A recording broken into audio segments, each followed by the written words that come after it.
In the early hours of a November morning, Mauricio Leal's elegant Bogotá mansion was strangely quiet. Mauricio, a beloved stylist known for his charm and skill, had suddenly gone silent, missing important calls and a big appointment he wouldn't normally ignore. By midday, his friends and driver were growing uneasy. It wasn't like Mauricio to just disappear. When his brother Yonier arrived at the mansion, he was met with a shocking scene that would send ripples through Colombia. Both Mauricio and his mother were found lifeless. As details emerged, one pressing question lingered in everyone's mind. What happened inside Mauricio Leal's home on that fateful night?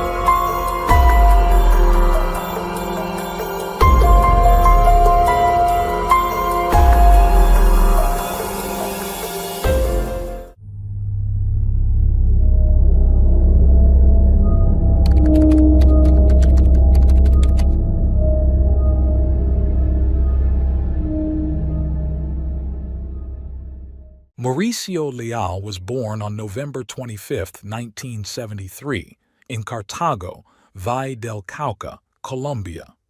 From a young age, Mauricio was captivated by the world of beauty.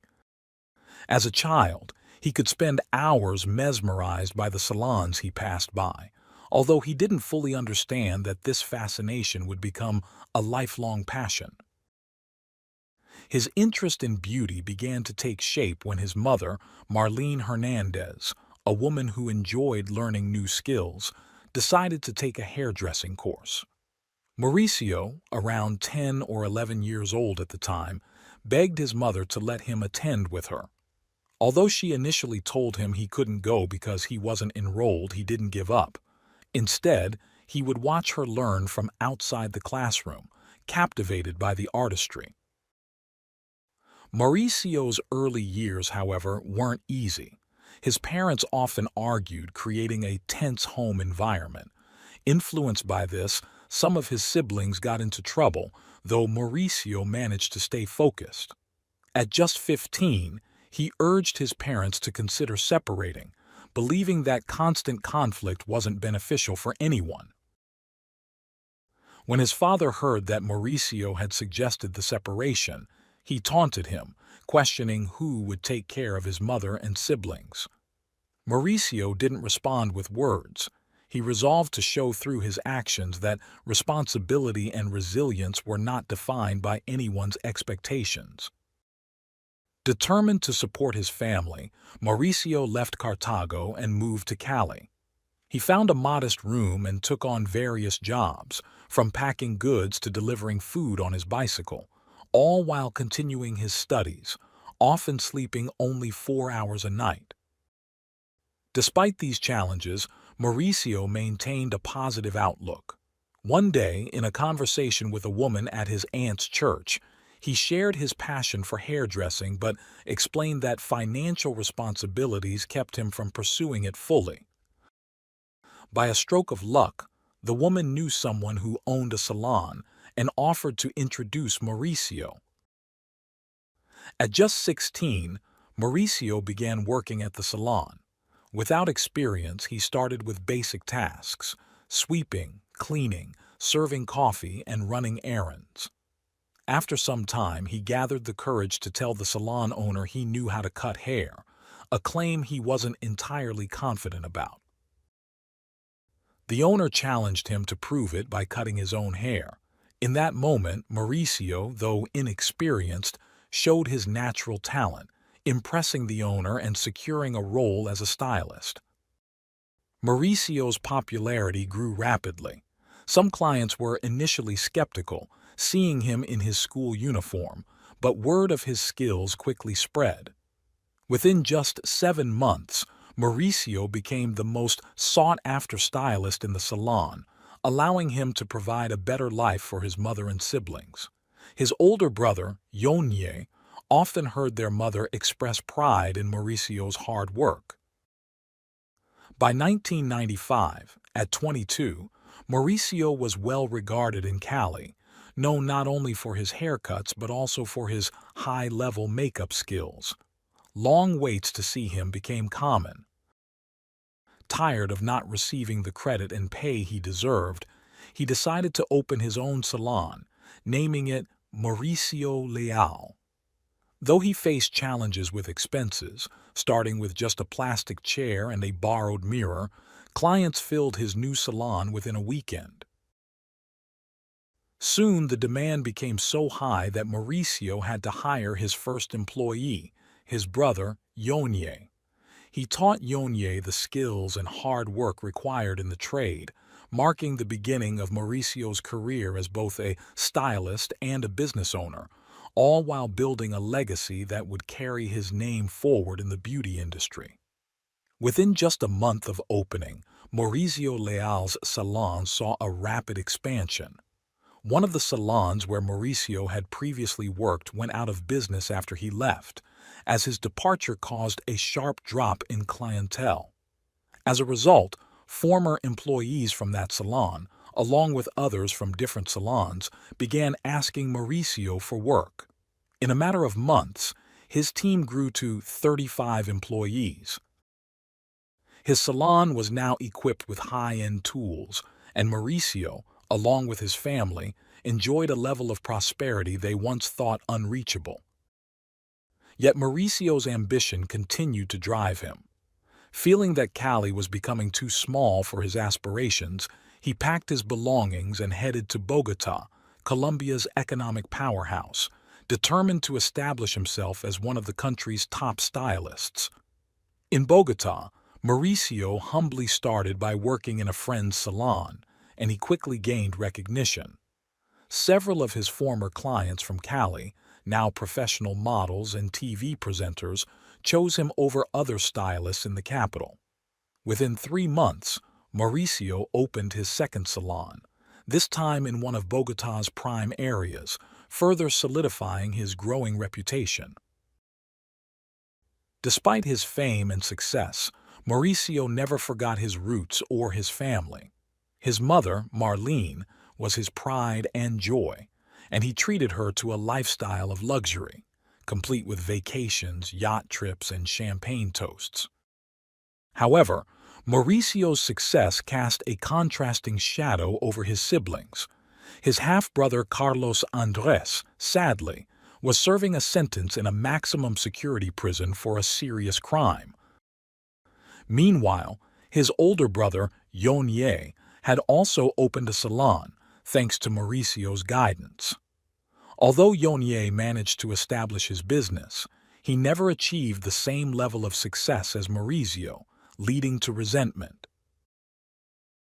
In the midst of facing his own difficulties, including a divorce, Yonye asked to move in with Mauricio. Mauricio, ever generous, agreed. Despite the demanding nature of his work, which caused him severe thoracic and back pain, Mauricio managed his condition with pain relief medication, even resorting to morphine when the pain became unbearable. Over the years, he learned to live with it, but a tragic event would soon overshadow any efforts at improvement. On Monday, November 22, 2021, Mauricio's career was at its peak. That morning, he was scheduled for an important meeting with representatives from the Miss Universe pageant, where he was set to negotiate a contract that would place him on an international stage. However, when the representatives arrived at his salon, Mauricio was nowhere to be found. Concerned, Karen, who was the daughter of Mauricio's trusted driver, José Jair Ruiz, reached out to her father. Jair, who was like a brother to Mauricio, shared that Mauricio had messaged him that morning, saying he wanted to sleep a bit longer. By 2 p.m., the absence became alarming. Karen's calls to both Mauricio and his mother went unanswered, and each attempt seemed to be met with someone hanging up. Growing increasingly worried, Jair contacted Yonye, who was living with Mauricio at the time, to ask if he had any information. Together, they went to Mauricio's residence in La Calera, a luxurious residential complex. Familiar to the security guards, they entered without issue. Upon entering, they found the home in a seemingly normal state, no signs of violence or theft. However, an ominous feeling overcame Jair when he tried to open the master bedroom door, which was locked. When he received no response, he climbed outside to a window overlooking the garden. To his surprise, the window wasn't locked, and upon entering, he was met with a devastating sight. Blood covered the scene, with Mauricio lying lifeless on the bed, a knife still embedded in his body. Beside him was the body of his mother, Marlene, in an equally tragic state. Yonye rushed in after hearing Jair's screams. Shocked and horrified, he knew immediately that his brother and mother were gone. Fighting the impulse to approach the bodies, Yonye urged Jair to step back to avoid contaminating the scene. Initial speculation pointed to a murder-suicide, especially when police found a note signed by Mauricio reading, "I love you. Forgive me. I can't take it anymore." Although the letter seemed genuine, the scene itself suggested otherwise. Mauricio's body was positioned with a knife in his abdomen, still held by his hands, alongside several pills on the nightstand, which at first glance appeared to support the theory of a suicide. However, a closer inspection by investigators led to a different conclusion. This was not a case of suicide, but rather a carefully staged double homicide. Mauricio's body bore 4 deep stab wounds to the abdomen, each with significant force, which immediately aroused suspicion. Typically, someone attempting to end their own life would seek a quick and less painful method. Analyzing the wounds, experts suggested it would be nearly impossible for Mauricio to inflict such deep injuries on himself repeatedly. The idea of someone inflicting a fatal wound, pulling out the knife, and repeating this multiple times seemed highly unlikely, especially given the considerable strength required. Additionally, Mauricio was right-handed, making it improbable that he could deliver such force consistently to that part of his body. Adding to the suspicion were the numerous bruises on Mauricio's forearms, indicative of a struggle, as though he had tried to fend off an assailant. Speculation soon arose regarding a potential motive, including theories about criminal connections. Some believe that Mauricio's business success and income sources might have attracted the attention of criminal organizations, given his prior involvement in a scandal when he was linked to the Clinton List, a blacklist for those suspected of laundering drug-related money. Years before, Mauricio had partnered with a wealthy client to open a salon in Miami, which later failed. The client was later revealed to be associated with the family of a notorious cartel leader. Consequently, authorities temporarily froze Mauricio's assets and accounts. Although he eventually recovered, this past incident fueled theories about his death potentially being a targeted attack. However, doubts emerged regarding this theory. If a criminal organization had been involved, it seemed unlikely that they would leave no trace of forced entry in Mauricio's heavily guarded residence or resort to using a knife instead of a firearm. The brutal nature of the wounds, particularly those inflicted on his mother Marlene, suggested personal anger, as the injuries were far too severe to be random or impersonal. The case soon gained media attention, with television programs exploring Mauricio's life and interviewing those who knew him, including his loyal driver, Jair Ruiz. Jair, visibly shaken in interviews, had discovered the bodies and faced intense scrutiny from Mauricio's older brother, Yonye. Yonye, in contrast, exhibited a puzzling demeanor following his brother's death. In interviews, he expressed a sense of duty to carry on Mauricio's legacy, remarking that, "There's no use in being sad. Mauricio would want us to continue." Yet his statements and actions raised suspicions, as he appeared to claim Mauricio's accomplishments and possessions as his own, even wearing his brother's white jacket in multiple public appearances. In one interview, Yonye inadvertently referred to Jair as "my driver," catching himself with an awkward correction to clarify Jair had actually been his brother's driver. As time went on, public opinion diverged. Some saw Yonye as innocent, while others believed his calculated statements were rehearsed.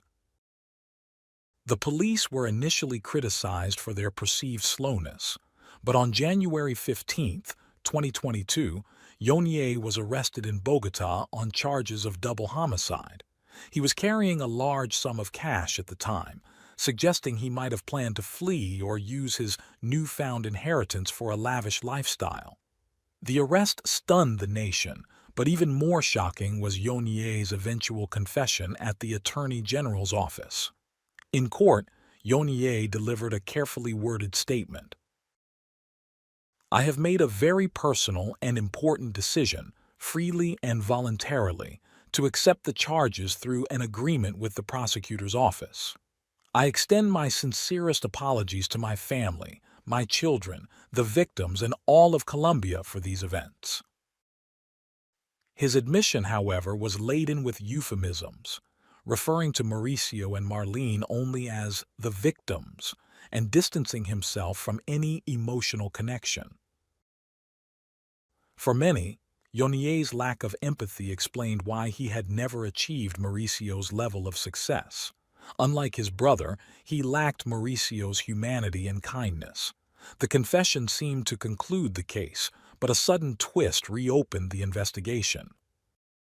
Under Colombian law, a guilty verdict does not guarantee a severe sentence, with potential outcomes ranging from a life sentence to a mere year in prison or even a fine. In Yonye's case, his initial trial declared him innocent, only for a subsequent trial to find him guilty. As the legal process unfolded, the public awaited the final sentence, knowing that in Colombia, the outcome could mean either justice served or an unexpected release. On April 22, 2022, in a courtroom appearance, Yonye made a surprising statement. "Today, I feel clearer and more aware. With this newfound clarity, I can firmly say I acted under pressure, and yesterday I made the decision, which I shared with my family, to renounce this prejudice. I've said it before and will say it again, freely and sincerely, I am innocent. My life has been dedicated to serving my family, my children, and society." Yonye had claimed innocence from the beginning, even after receiving threats against himself and other family members. Interestingly, Jair, Mauricio's driver, also faced backlash, despite the fact that he had neither been present at the residence when the murders occurred nor possessed a key to the home, both conditions that applied to Yonye. The pieces of the case began to come together as more details surfaced. 4 months before the murders, Yonye had moved in with Mauricio, who had always lived with their mother. Many believe that Yonye had already planned the tragic events long before moving in. By this time, Yonye was nearly 50, facing mounting debts from his struggling salon business and feeling increasingly isolated from his own family. His life, he realized, was on a downward spiral, while Mauricio's success and prominence only continued to grow. From this twisted perspective, Yonye saw himself in Mauricio's shadow, resentful of his younger brother's success and apparent favoritism within the family. Though Mauricio was generous with him, even asking for small favors with a cautious tone, likely knowing Yonye's volatile temperament, the relationship remained strained. The evening before the murders, Yonye attended a family gathering, later making a point to emphasize that he had been out and that Mauricio and their mother had not left their rooms.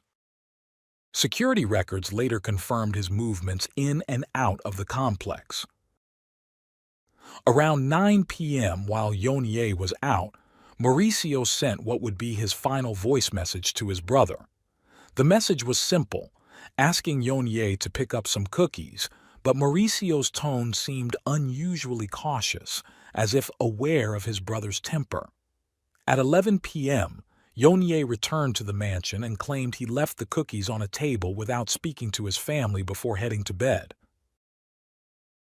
Throughout his statements, Yonye maintained a detached attitude, repeatedly suggesting that the murders happened while he was asleep. When confronted with evidence that the murders likely took place in the early morning, he claimed he'd taken valerian drops for a deep sleep and left for work the next morning without seeing anyone. Given the mansion's high security, it would have been nearly impossible for an outsider to enter without Jair's help. Mauricio often shared that he was close to his mother and trusted friends, but if a family member displayed questionable behavior, he had no problem distancing himself. Tensions with Yonye had escalated over money, with Mauricio's refusal to lend him more reinforcing that Yonye had no direct claim to his wealth. After the murders, police noted several oddities in Yonye's behavior. Around 11 a.m., he was captured on security footage leaving the mansion, and shortly after, sending a voice message to Marlene's phone, a bizarre move that many saw as either a mocking gesture or a twisted attempt at covering his tracks. He even sent out goodbye messages to Mauricio's contacts, pretending to be his brother, a revelation that further unsettled investigators.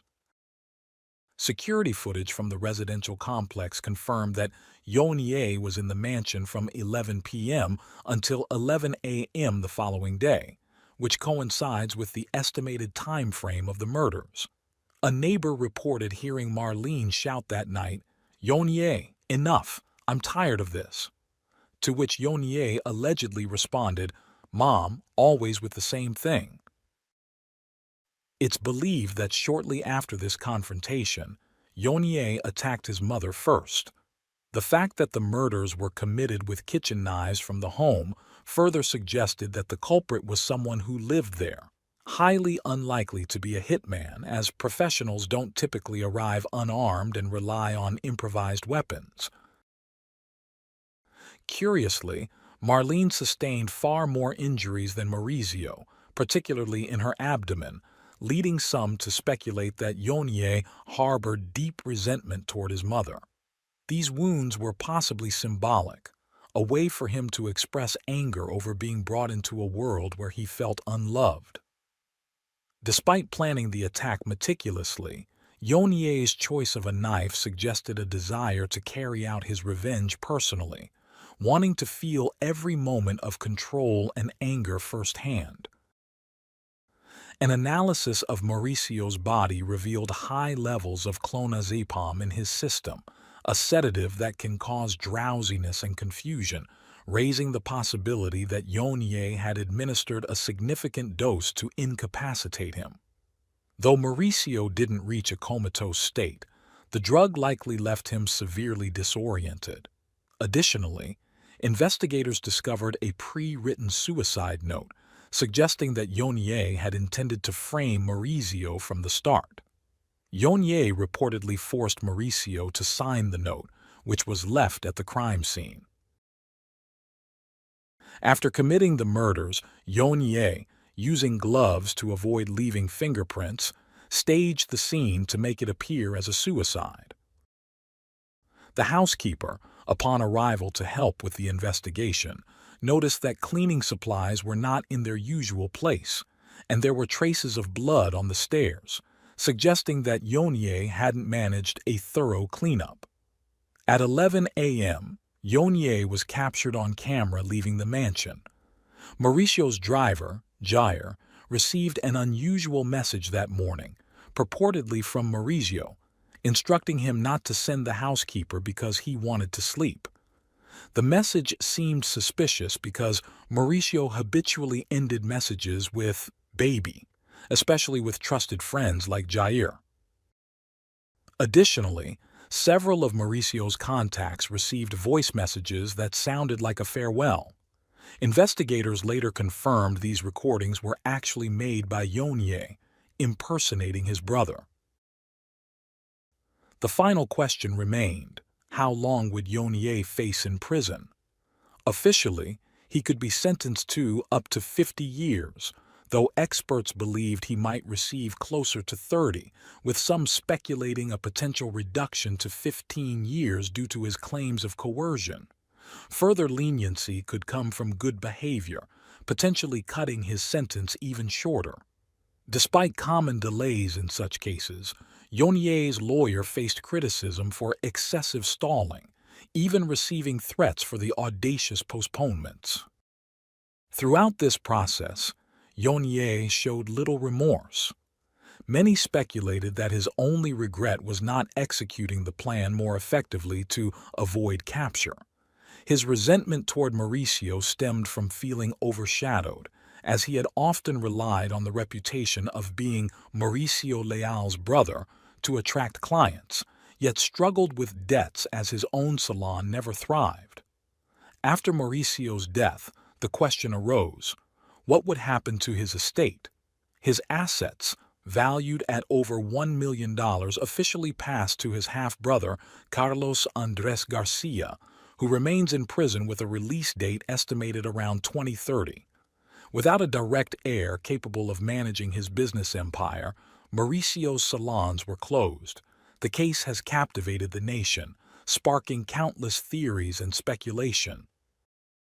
With each new revelation from lawyer Elmer Montaña, the complexity and murkiness of unraveling the truth become ever clearer. A recently uncovered video found on Mauricio Leal's phone has sent shockwaves across the country. In the clip, Mauricio appears distressed, seemingly forced to take the blame for his mother's murder as her lifeless body lies beside him. This shocking evidence surfaced long after the crime, which originally took place in November 2021, shedding new light on a story that only seems to grow darker as more details emerge.